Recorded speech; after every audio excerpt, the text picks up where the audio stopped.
16장의 말씀입니다. 13절부터 20절까지의 말씀입니다. 오늘 이 말씀은 우리가 익히 많이 들은 말씀이지만 상당히 중요한 말씀이기 때문에 오늘 말씀에 성령님의 기름 부으심이 임하기를 기대하시면서 이 말씀에 접하기를 바랍니다. 13절부터의 말씀입니다. 예수께서 같이 읽어요. 예수께서 가이사라 빌립보 지방에 이르러 제자들에게 물어 가라사대 사람들이 인자를 누구라 하느냐 가로되 더러는 세례 요한 더러는 엘리야 어떤 이는 예레미야나 선지자 중에 하나이다. 가라사대 너희는 나를 누구라 하느냐 시몬 베드로가 대답하여 가로되 주는 그리스도시오 살아계신 하나님의 아들이시나이다. 예수께서 대답하여 가라사대 바요나 시몬아 내가 복이 있도다. 이를 내게 알게 한 이는 혈육이 아니요 하늘에 계신 내 아버지이십니다. 또 내가 너에게 이르노니 너는 베드로라. 내가 이 반석 위에 내 교회를 세우리니 음부의 권세가 이기지 못하리라.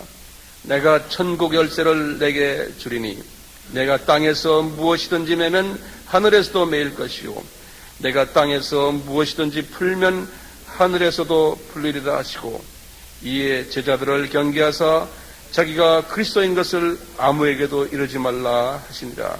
아멘. 하나님의 말씀입니다. 이 말씀 위에 큰 은혜와 기름 부으심이 있기를 예수의 이름으로 간구합니다. 그러면 아멘 하세요. 네. 왜 이렇게 아멘이 없습니까? 네. 제가 다시 말씀드립니다. 이 말씀이 하나님의 말씀이에요. 이 말씀 위에 성령님의 기름 부으심이 있으시기를 예수의 이름으로 간구합니다. 예, 그렇게 하시면 내 것이 되는 거예요. 꼭 해주세요. 오늘은 제가 마태복음 16장에서 18장의 강해의 그 네 번째 말씀인데요. 첫 번째, 두 번째, 세 번째 안 들으신 분들은 조금 좀 혼돈이 가겠지만 저희들이 이제 예배가 끝나고 우리 테이프 담당하시는 분들은 그 지난주에 테이프, 그 전에 테이프들을 미리 다 준비하셔가지고 교인들에게 나눠주시길 바랍니다. 그대로 테이프를 그대로 썩혀두지 마시고 테이프를 좀 활성화시켰으면 좋겠어요. 담당하시는 분들 잊지 마시고 좀 그렇게 해주시길 바랍니다. 그리고 그 주에 출석을 못한 분들에게는 메일로 보내주시고 이런 일들을 좀 해주시길 바랍니다. 지난주와 그 지난주에는 제가요 요나의 표적이라는 말씀 기억나시죠? 네. 그리고 지난주에는 제가 누룩을 조심해라 이렇게 말씀드렸는데요. 이 모든 것은 예수 그리스도가 하나님의 아들이시고 또 그분의 말씀이 하나님의 말씀이고 또 그분이 구속주로서의 그러한 모습을 제자들에게 훈련시키기 위해서 이런 모든 일들을 해오고 계시다라는 말씀을 드렸어요. 특히 지난주에는 이러한 일련의 훈련 과정 속에서 예수님께서 하시는 말씀이 오병이어 사건과 칠병이어 사건을 가지고 하시는 말씀 기억나시죠? 이것이 다 예수에 관한 이야기다. 이런 말씀을 하시면서 바리새인들이나 또는 사두개인들이나 서기관들의 가르침에는 너희들이 조심해라. 그분들은 예수에 관한 이야기를 하는 것이 아니다. 라는 이러한 말씀을 하시고는 오늘 말씀은 더 한 단계로 더 올라가는 말씀이에요. 이렇게 오병이어 사건, 칠병이어 사건을 하신 후에 이분이 지금 벳세다에 와서 계신 거예요. 벳세다라고 제가 지난주에 한국 지도를 가지고 이야기했죠. 한국 전체 한반도가 갈릴리 호수라고 생각하신다면 벳세다는 어디라고 그랬어요, 제가? 기억나세요? 청진이라고 그랬죠, 제가. 그렇죠. 청진. 예. 그리고 막달라는 어디라고 그랬어요? 신의 주라고 기억나시죠?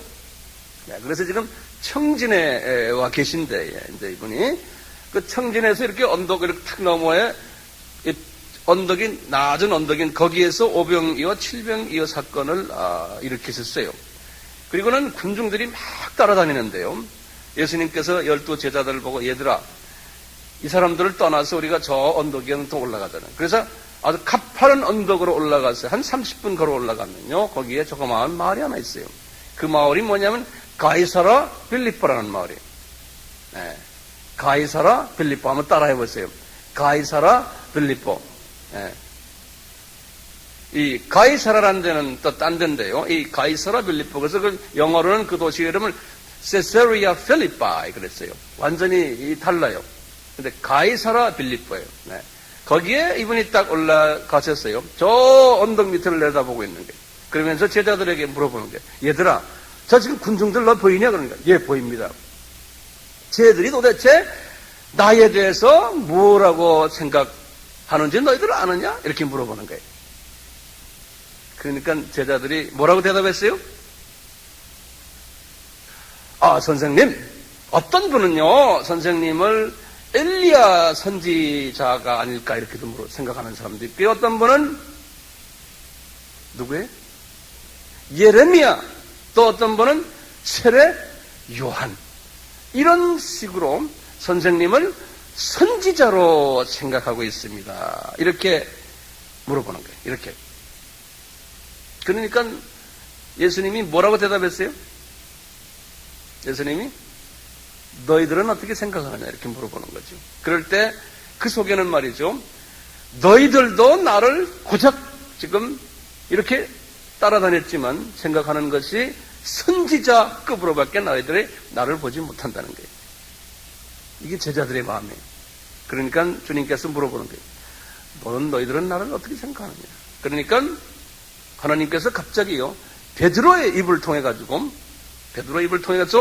주는 그리스도시요 살아계신 하나님의 아들이십니다. 이렇게 말했어요. 그런데 분명히 여기 하나님 말씀을 보면 그랬어요. 베드로야, 그것이 네가 한 것이 아니라는 거예요. 누가 했다는 거예요?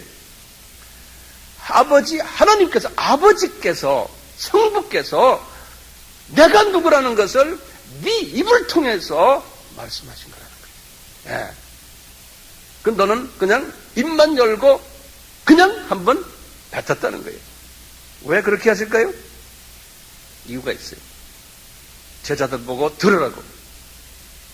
그 제자들이 갑자기 베드로 선생님이 그런 말씀을 하시는 걸 그냥 듣기만 했어요. 그냥 듣기만 했어요. 자, 이 베드로의 신앙 고백, 이걸 영어로 The Confession of the Peter 그래요. Confession 왜요? 이 베드로의 신앙 고백을 딱 보면은 거기에 두 가지 중요한 속성이 있어요. 첫째 속성이 뭡니까? 예수님, 당신은 그리스도입니다. 이 말이에요. 요거 잊지 말아주세요. Christ. 우리가 Jesus Christ 그러지 않습니까? Christ. 그리스도입니다라는 거고, 그 다음에 두 번째는 예수님, 당신은 하나님의 아들입니다. 예.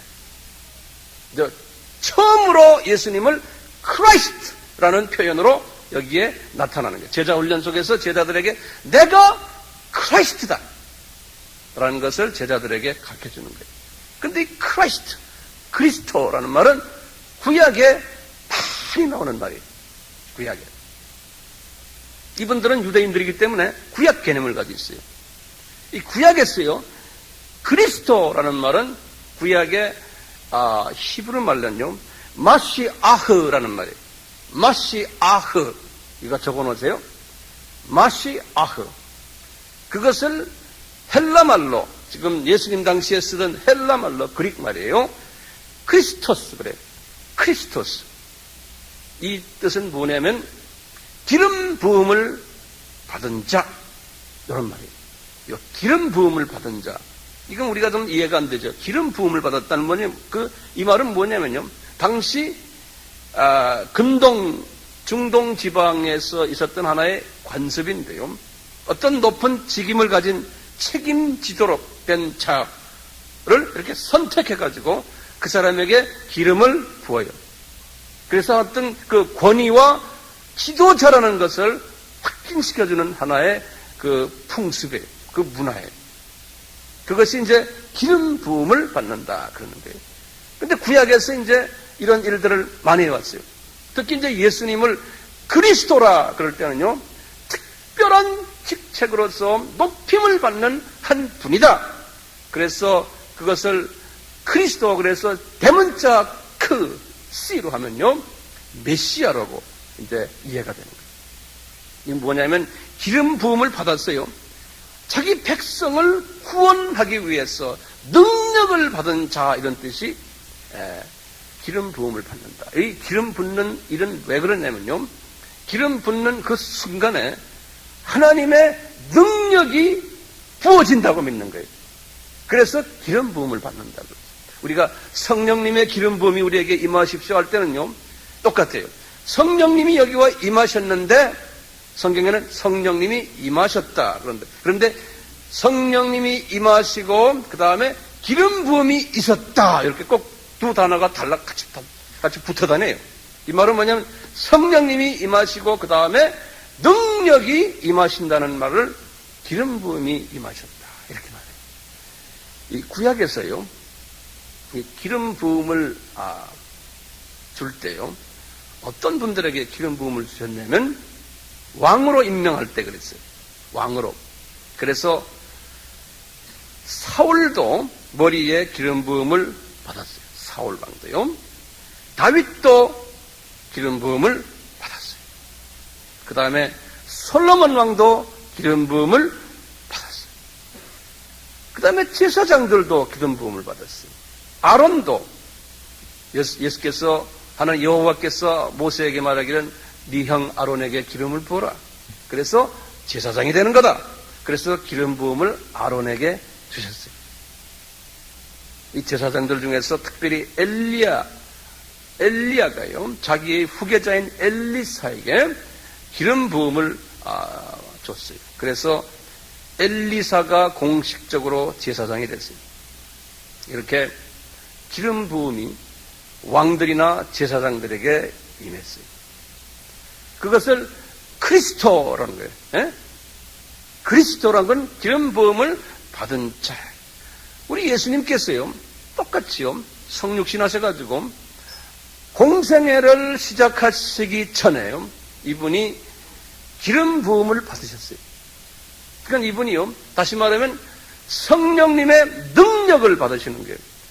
우리가 이제 삼위 하나님에서요, 성부 하나님은 계획을 하시는, 플랜을 짜시는 하나님이시고, 성자 하나님은 그것을 수행하시는 하나님이신데, 성령 하나님은 기름을 부어서 그 성자 하나님이 수행하도록 능력을 부여하는 하나님이세요. 그래서 성자 하나님이 이렇게 성육신 하신 다음에 기름 부음을 받으셔야 돼요. 그래서 여기 보면요, 누가복음 4장 18절에 보면 이렇게 되어 있어요. 성령이 예수님에게 임하셨다. 그리고는 기름 부으심이 있었어요. 사도행전 10장 38절에 똑같아요. 성령님이 임하시고 그 다음에 능력으로 기름 부으심이 그에게 임하셨다. 그래서 이 성령님과 기름 부으심은 같이 동시에 일어나는 사건들이에요. 예수님께서도 똑같이요, 이제 공생애를 시작하시면서 자기 고향 나사렛에 이렇게 가셔서 안식일에 회당에 들어가서 성경 말씀을 읽으시는 거예요. 첫 설교인데요. 예수님의 첫 설교인데, 그럴 때 나사렛에 딱 들어가서 이분이 이사야서 61장 2절을 탁 이렇게 여시곤 하시는 말씀이, 주의 성령이 내게 임하셨으니, 성령이 내게 이사야에게 말씀하신 것을 그냥 인용하시는 거예요. 이는 가난한 자에게 복을 전하게 하시려고 내게 기름을 부으시고 그랬어요. 그리고는 나를 보내서 포로된 자에게 자유를 주고 이제 능력이 막 나타나기 시작하는 거예요. 그 이사야에게 말씀하셨던 그 말씀이 지금 나에게 이루어지는데 그 말씀이 나에 관한 말씀이라는 거예요. 그러면서 지금 이분이 그 말씀을 인용하시면서 능력을 받으셨어요. 예수님께서. 그래가지고 그때부터 이제 사역을 시작했어요. 베드로도 똑같이 그랬어요. 이 예수님에 대해서 고넬료의 집에서 설교하시면서 그러시는 거예요.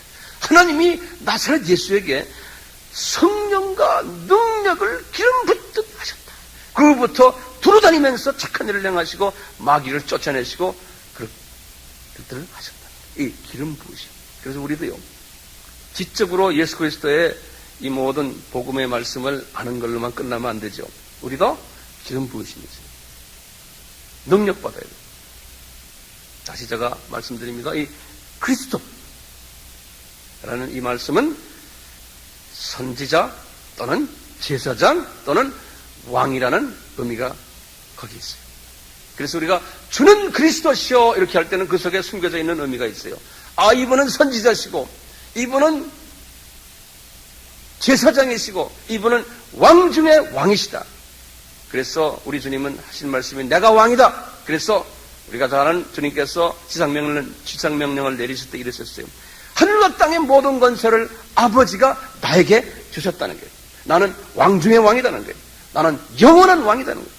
그러면서 주님께서 하시는 말씀이 요한복음 18장에 이렇게 말해요. 나는 그런데 이 세상에 속한 왕이 아니라는 거예요. 이렇게 해서 이분의 그리스도시오 할 때는 이 내용들이 다 숨겨져 있어요.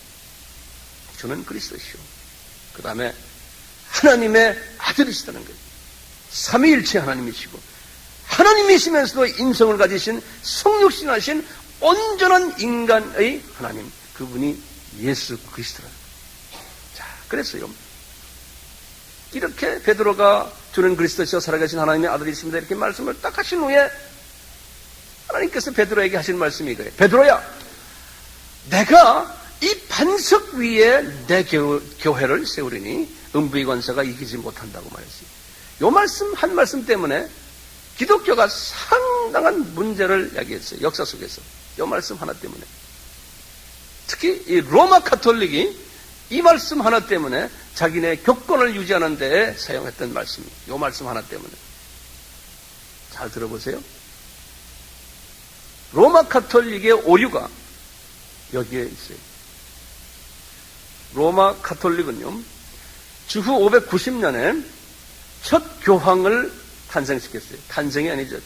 탄생은 예수님만 쓰는 말이에요. 탄생. 뭐죠? 그러면 출생 아니지? 네? 뭐라 그래? 임명했다고 그래요? 네. 590년에. 누구냐면 그분 이름이 그레고리 1세예요. 이분이 이렇게 로마 카톨릭의 첫 교황이 되신 후에 로마 교회에서 뭐라고 그러냐면 이 교황이 지금 말씀드린 베드로에게 주셨던 반석 이것을 가졌다는 거예요. 다시 말하면 교회의 그 복을 이 교황이 가졌다는 거예요. 왜냐하면요, 이 교황이 우리가 지금 좀 있으면 제가 설명하지만요, 저거 오늘 제가 말씀하는 거 잘 들으세요. 베드로 하면은요, 그 나라 말로 시랍 말로 뭐냐면 페트로스라고 그래요. 그거 적어 놓으세요. 페트로스.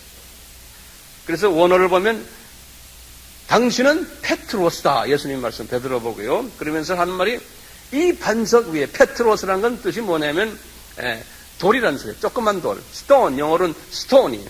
조그만 돌이. 우리 손에 만지는 이런 돌, 조그만 돌들을 스톤이. You are stone. 너는 그냥 돌이다. 이거예요. 그런데 이 반석 위에 할 때 이 반석이라는 말은 뭐냐면 원어를 들여다보면 뭐라 하면 페트라스로 되어 있어요. 페트라. 이 그릭 말은요, 헬라 말은 남성이 있고 여성이 있고 중성이 있어요. 말이요. 요 페트로스는 남성 명사예요.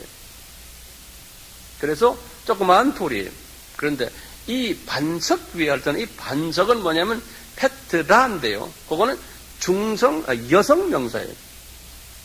여성 명사인데 요거는 뜻이 무슨 뜻이냐면 안반이라는 뜻이에요. 영어로는 rock이에요. rock.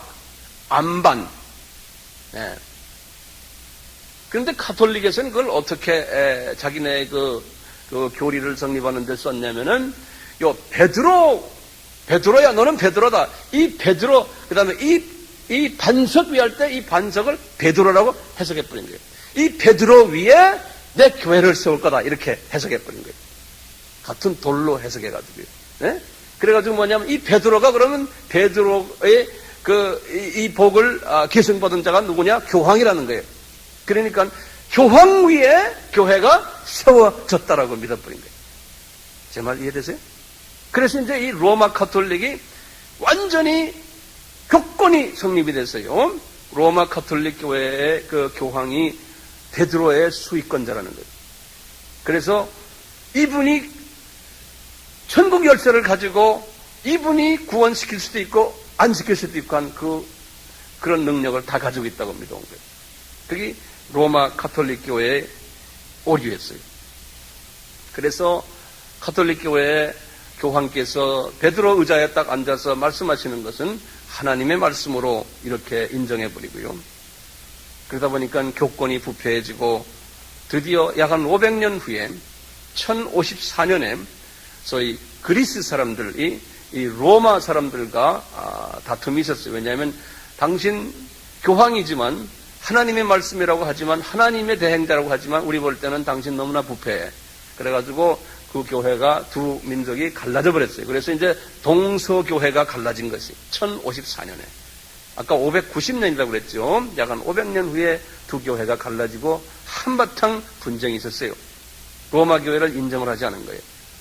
그 이제 그 히랍 종교가 나중에 러시아 종교까지로 이렇게 연결돼 있고 그래요.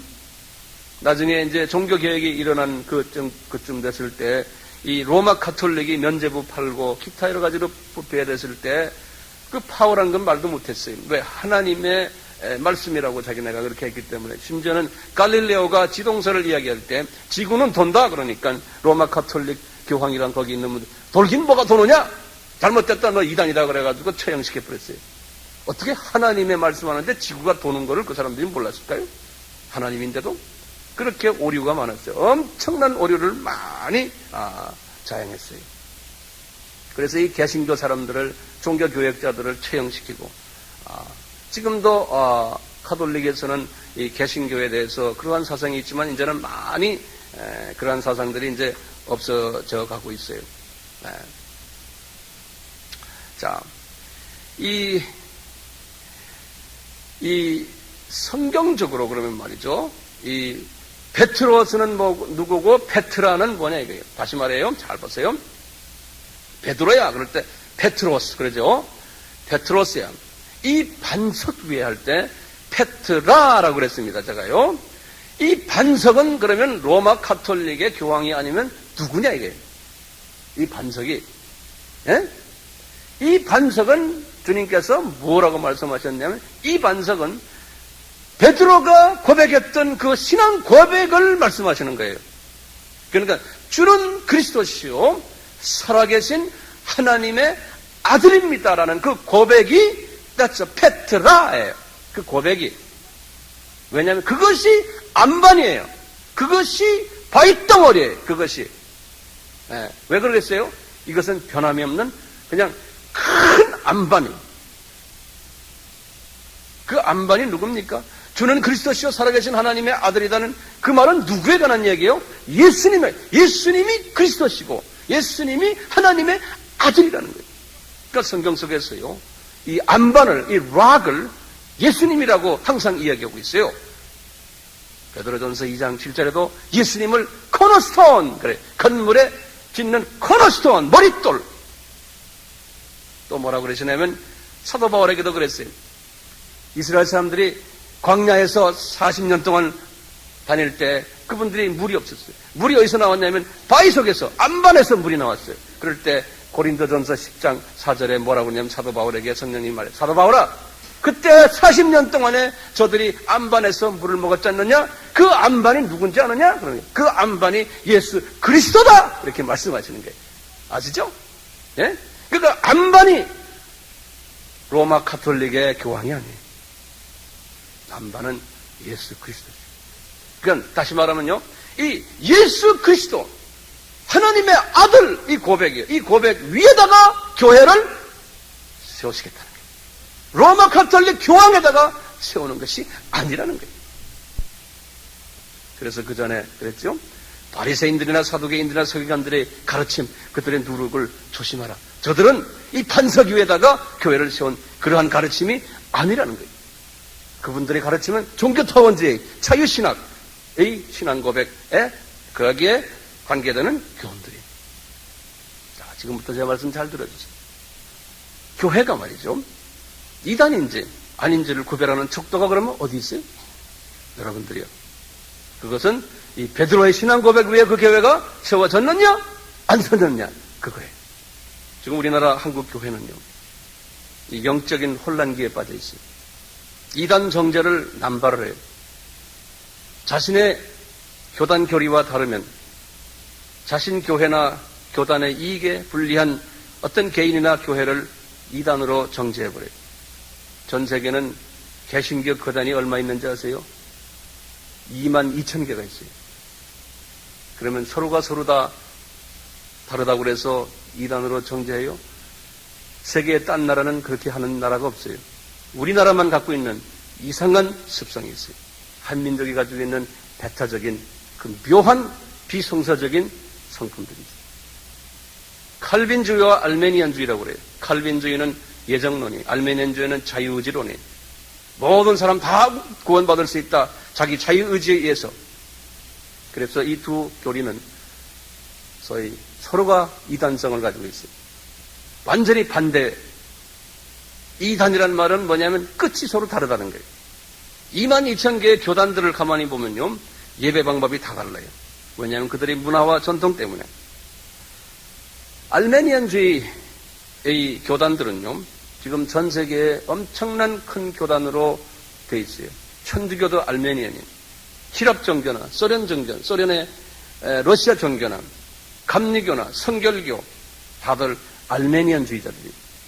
그러니까 모든 사람이 다 구원받을 수 있고 우리가 열심히 해서 나의 자유의지를 잘 발동하면은 우리는 구원이 가능하다라고 합니다. 모든 사람은 구원을 받을 수 있는 기회가 있다는 거예요. 그렇지만 칼빈이즘은 뭐냐면요. 하나님의 자녀들은 이미 예정되어 있다. 지 아무리 예정되지 않았으면은 지 아무리 노력해도 안 된다라는 그러한 이 칼빈 사상은요. 침례교나 장로교나 오순절이나 이런 분들이 근데 서로가 완전히 반대 사상을 가지고 있어요. 그렇다고 해서 서로 이단이라고 말합니까? 여기 우리 서로 여러분들이요. 교단이 다르다고 이단이라고 말해요? 안 하죠. 안 하죠. 침례교 사람들 보세요. 그 사람들은 꼭 물에 들어가야지만 빠져야지만 된다고 생각하는 사람들이에요. 빠진다는 말 좀 이상하네요. 물에 들어가야 돼요. 그래서 오순절 계통 사람들은 이 물에 들어가기도 하고 또 위에서 물 뿌리기만 해도 돼요. 또 절충원을 가지고 있어요. 그런데 천주교에서 시작됐어요. 이 물을 그냥 머리에다 뿌리는 거예요. 천주교 사람들이 만든 거예요. 그것을 종교 개혁을 한 후에 개혁자들도 똑같이 장로교나 또는 감리교나 이런 분들도 위에다 그냥 뿌리는 걸로만 했어요. 그렇지만 성경에 보면은 물에 들어가게 돼요. 예수님도 물속으로 들어가셨어요. 그러면 들어간 거 안 들어간 거 가지고 서로 이단이라고 말해요? 조그마한 일들. 예전에는 이 침례교 분들이 물에 들어가야지만 구원이 있다라고 했기 때문에 이 카톨릭 분들이 침례교 사람들을 엄청나게 공격을 했어요. 그냥 다 죽였어요. 많은 사람들이 그것 때문에 핍박을 당했어요. 어떤 교단은 유아 세례를 꼭 받아야 된다. 유아 세례가 있다 없다. 어떤 데는 예배 순서가 꼭 이렇게 돼야 된다. 저렇게 돼야 된다. 이걸 가지고 각 교단들이 싸움을 하고 그랬어요. 그렇지만 서로가 이단이라고는 말을 하지 않아요. 우리나라는 이상하게요.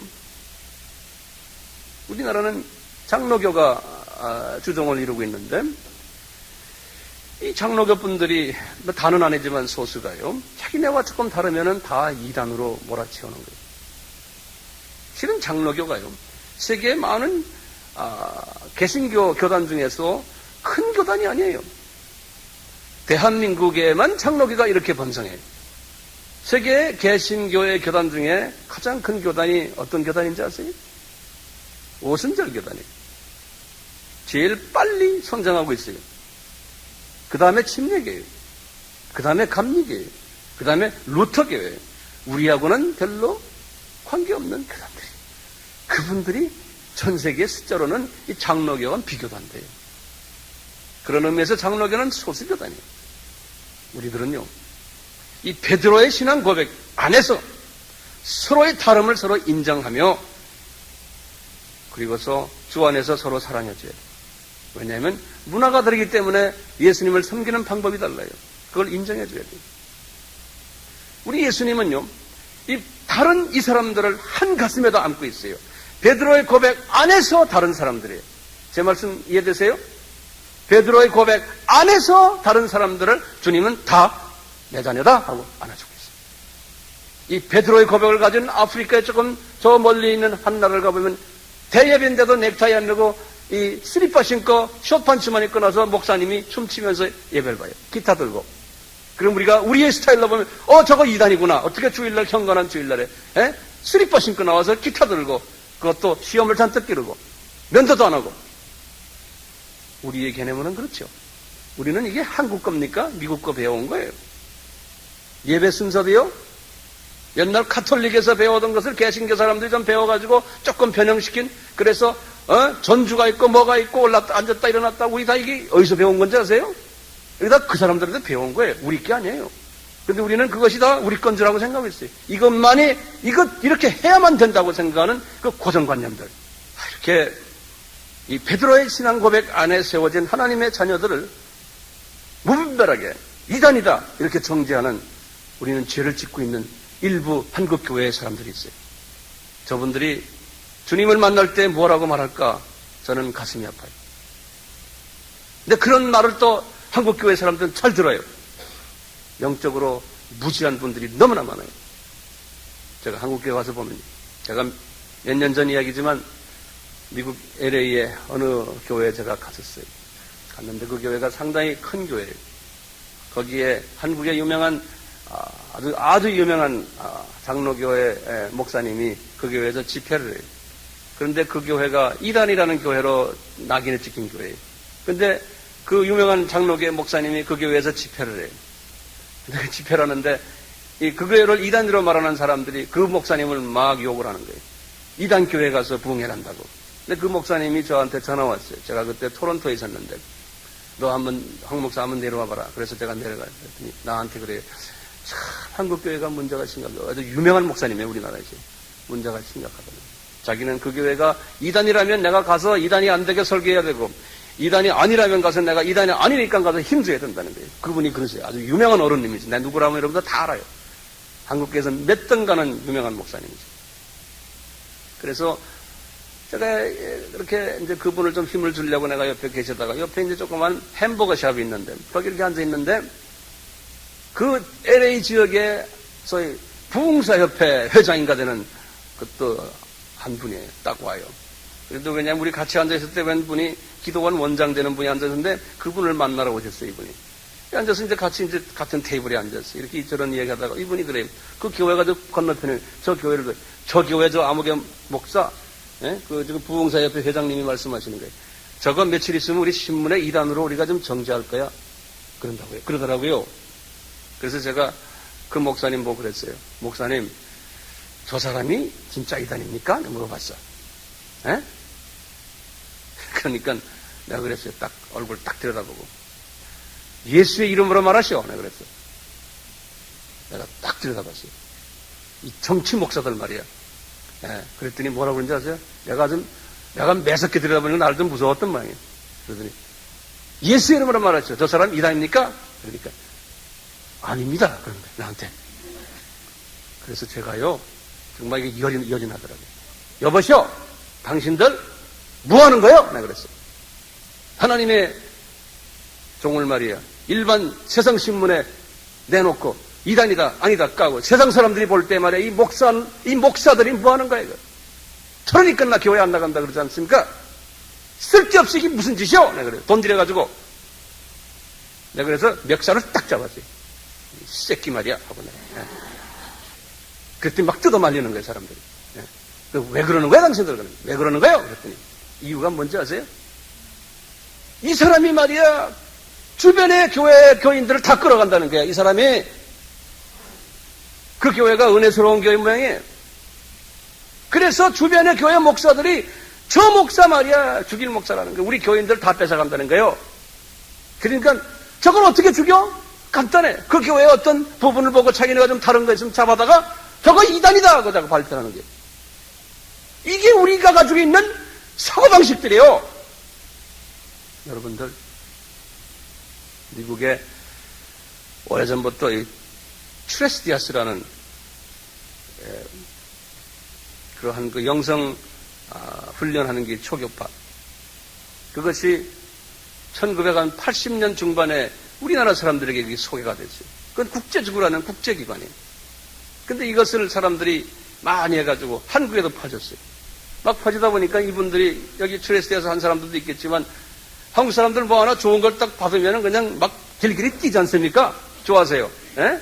그러니까 말이죠. 이 교회 저 교회 막 퍼지고 이러다 보니까 목사님들이 우리 교회 집사님이 뜨거워져가지고 구정 예배도 안 나오고 트레스디아스 지네끼리만 모이고 막 이런 일들이 막 벌어진 거예요. 여기저기에서. 미국, 한국 할 것 없어요. 그러니까 이 목사님들 중에 이게 뭐냐 해가지고요. 목사님들이 들어가가지고 은혜 받고는 자기 교회에 이 트레스디아스를 가져다가 교회를 부흥시킨 목사님들이 많아요. 이거구나 하고. 근데 그와 반대로 이거 뭐 이상하구나 해가지고요. 그냥 가는 사람마다 다 그냥 쪼아싸는 목사들도 있었어요. 그러다 이게 안 되겠거든요. 목사님이 아무리 쪼아싸야 교인들 중에 가가지고 은혜 받고는 막 뛰는데 어떻게 해요? 그런데 보니까 뭐 구역장이 구역 예배를 안 보고 그냥 자기네끼리 돌아다니고 이 교회가 이렇게 됐어요. 그러니까 이 사람들은 또 뭐냐, 우리 목사님 제발 좀 이런 좀 은혜 좀 받았으면 좋겠다는 거예요. 졸고 있는 우리 목사님 영적으로 좀 은혜 받았으면 좋겠다. 교인들은 답답해 하는데 그 목사님은 딱 서서 거룩 하면서 그냥 이 답답하게 하는. 그러니까 이게 막 서로가 부딪히는 거예요. 그러다가 이 목사들끼리 모여가지고요. 뭐냐면, 이 트레스디아스, 이놈의 새끼들 말이야. 이게 이단이다. 그래가지고 이단으로 발표해버렸어요. 하나님이 사랑하고 하나님이 쓰시는 이 영성운동을 말이죠. 이단으로 정죄해버린 거예요. 그래가지고 수 없는 사람들이 이단이 돼버린 거예요. 트레스디아스가 한국만이 아니에요. 전 세계에 흘러가는 영성운동인데 이것을 그냥 한국교회에서는 이단화 시켜버린 거예요. 그러니까 그 본부에서 아주 우스워 죽겠대요. 한국교회가 왜 이러냐. 이와 동시에 정말 영성이 뜨고 여기에 대해서 갈증 있는 분들은 각 교회들, 큰 교회들도 마찬가지. 장로교 목사님들, 감리교 목사님들, 성결교 목사님들이 자기 교회에 도입해가지고 이것을 그 교회에 지금 많이 발전시켜서 지금 많은 교회들이 또 이 트레스디아스를 가지고 큰 영성 발전을 위해서 사용하고 있는 거 여러분들 아시잖아요. 어떤 분들은 트레스디아스라는 게 좋긴 좋은데 그 이름 때문에 그러니 이름을 바꾸자. 그래서 이름을 또 바꿔서 하는 얍삽한 사람들도 있어요. 네. 진리면 진리지. 참 답답해.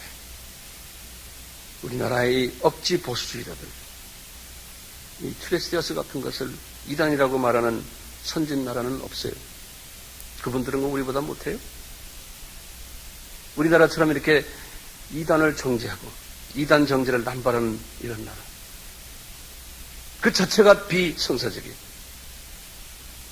우리는 이 교회의 본질적 그 조건, 우리 베드로의 신앙 고백, 이 신앙 고백을 부인하는 자들이 이단이에요. 비성서적 그러한 교회들.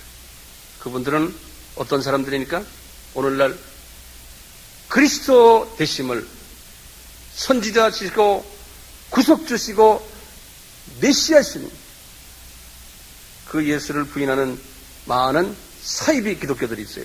통일교, 여호와의 증인, 모르몬, 기타 등등 나머지는 아주 정말 이름도 없는, 안 그러면 조그마한 그러한 교단들이 엄청나게 많아요.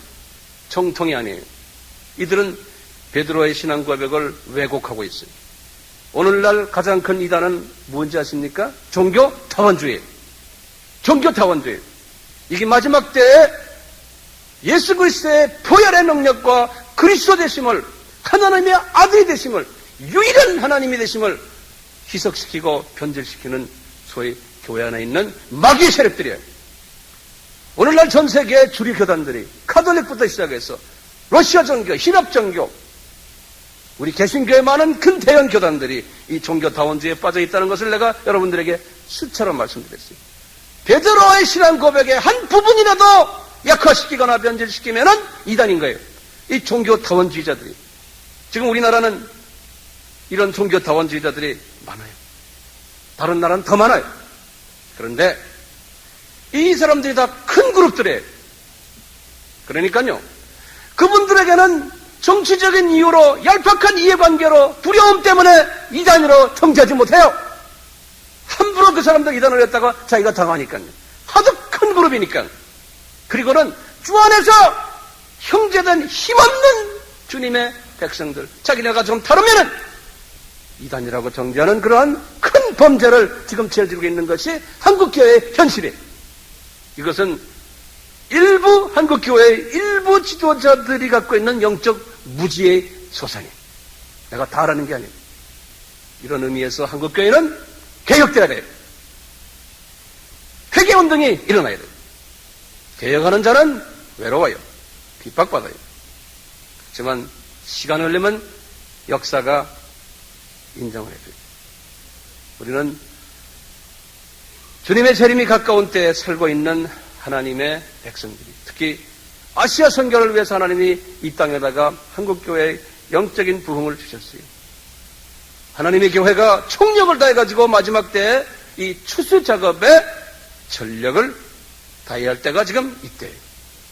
오늘날 세계 교회들은 이 사명을 가지고 세계의 복음주의 교회들은 초교파적으로, 초국가적으로, 초선교기관적으로 연합해서 이 일을 하고 있어요. 그런데 한국교회는 언제까지 동료, 형제, 자매들을 서로 공격하고 물어뜯고 하면서 하나님의 인적, 물적, 영적 자원을 소모전으로 낭비하겠냐 이거예요. 이거는 마귀가 계획하는 거예요. 마귀의 속임에 지금 우리가 빠져있다는 증거예요. 우리가 싸우려면 종교다원주의자들과 싸워야 하는 거예요. 그런데 겁나서 못 싸워요. 그런 의미에서 한국교회는 지도자들부터 회개해야 돼요. 이 배타적인 영적 교만, 교권주의, 교파주의, 차교회 중심주의, 차교단 중심주의, 허세주의, 과시주의, 물량주의, 세속주의, 경쟁주의. 이 한국교회가 이 아시아 선교를 위해서 가지고 있는 이 사명을 다하려고 하는데 이러한 모든 비성서적인 세속적인 이런 주의를 가지고 어떻게 하겠냐 이거예요.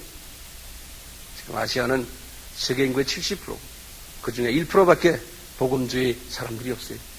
마지막 때의 마지막 추수장인데 이 한국교회가 정신을 못 차리고 있어요. 선교를 한다고 해도 다 경쟁주의, 자기교회 중심주의, 연합을 못하고. 결론적인 말씀입니다. 하나님은 에베소 교회에 책망을 했던 것을 한국교회에 비교 대입할 수밖에 없어요. 우리 한국교회는 신학의 선배들이 피를 흘려서 일제나 또는 6.25 때 이 땅에다가 복음을 심어놨던 그러한 한국교회. 그때 그분들의 순수한 복음주의적인 그러한 사고방식이, 그분들이 외쳤던 베드로의 신앙 고백, 이것이 이들이 가지고 있었던 처음 행위였는데 한국교회가 물질이 많아지고 교회가 커지고 교단이 커지고 하면서 세속화되면서 처음 행위를 잊어버리고 첫사랑을 지금 잊어버리고 있어요. 하나님께서는 한국교회가 에베소 교회처럼 촛대를 그 자리에서 옮기음을 받을까봐 무서워해야 돼요.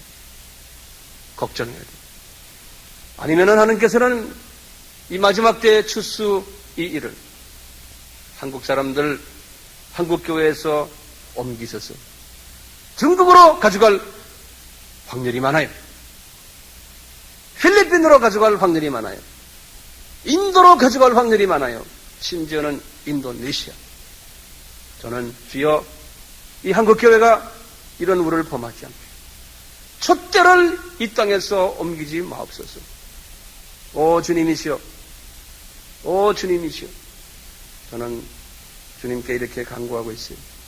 우리가 한국교회의 일부 지도자들 또는 일부 어떤 분들이 이런 우를 범하고 있다고 해서 한국교회가 다는 아니에요.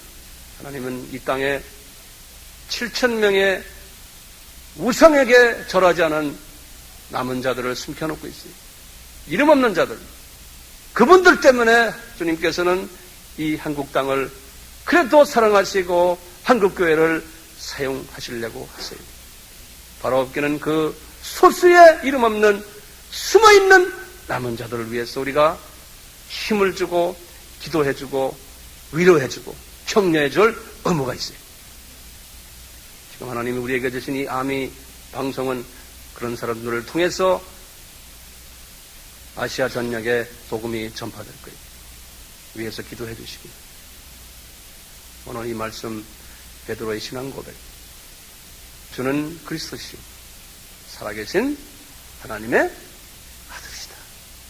이 신앙 고백 위에 우리가 항상 똑똑히 서서 좌로나 우로나 치우치지 마시기를 주님의 이름으로 간구합니다. 아멘. 다들 눈 감아주세요. 하나님 아버지,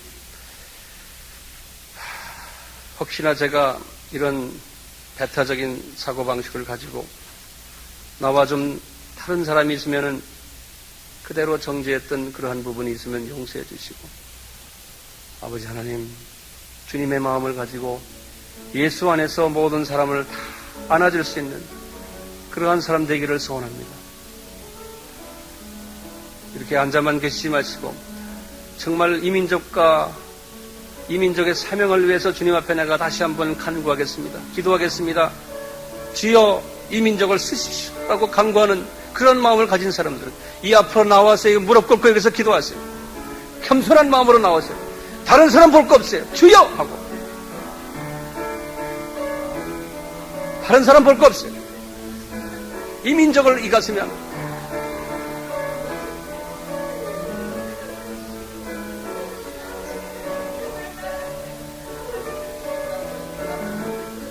하늘 보좌를 올려보시고 주님 앞에 간구하세요.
여기에 모인 무리 주의 은총 받은 자여라.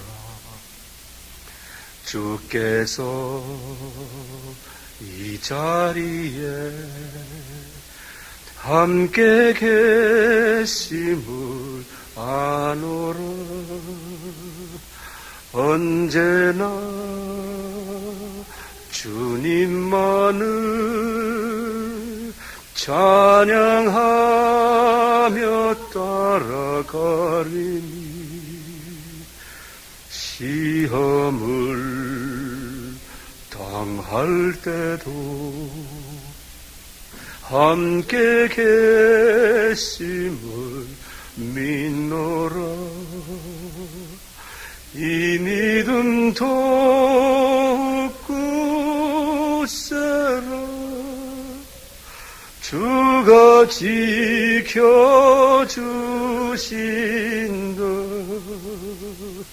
어두운 밤에도 주의 밝은 빛 인도하여 주신다.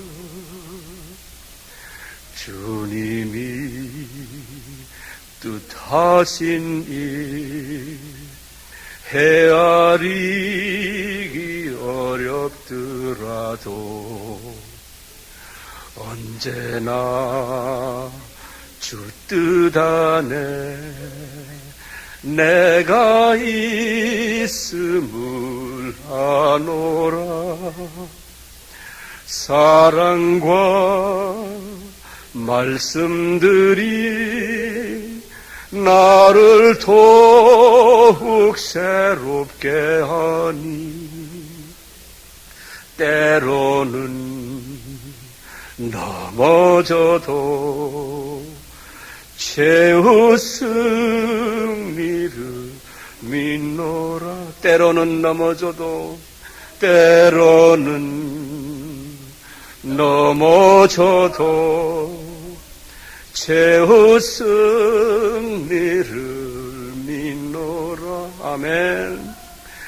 이 믿음 더욱 굳세라. 주가 지켜주신다.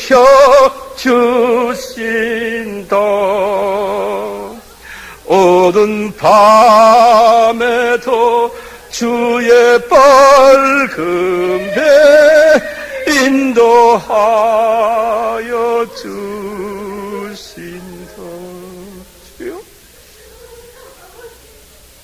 지금 이 시간은 예수 그리스도의 무한하신 은혜와 하나님 아버지의 극진하신 사랑하신 것, 성령님의 위로하심, 주님의 백성들 위해와 선교지에 있는 주님의 귀한 아들들, 딸들 위해 지금부터 영원히 함께 할지어다. 아멘.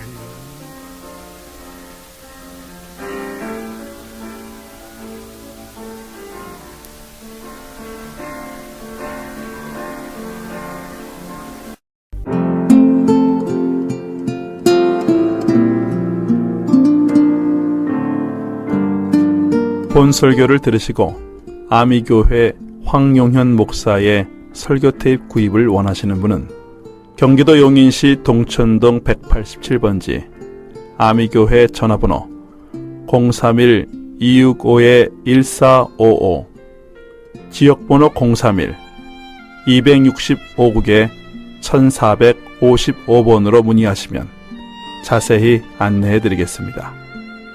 그리스도의 사랑 안에서 항상 승리하시길 바랍니다.